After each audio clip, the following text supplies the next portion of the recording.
Muslim Internasional.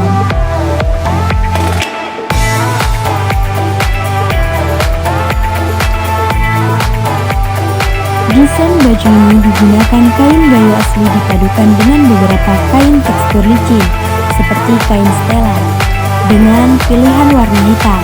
Hal ini agar warnanya tidak bertabrakan dengan pilihan kain daerah gayo.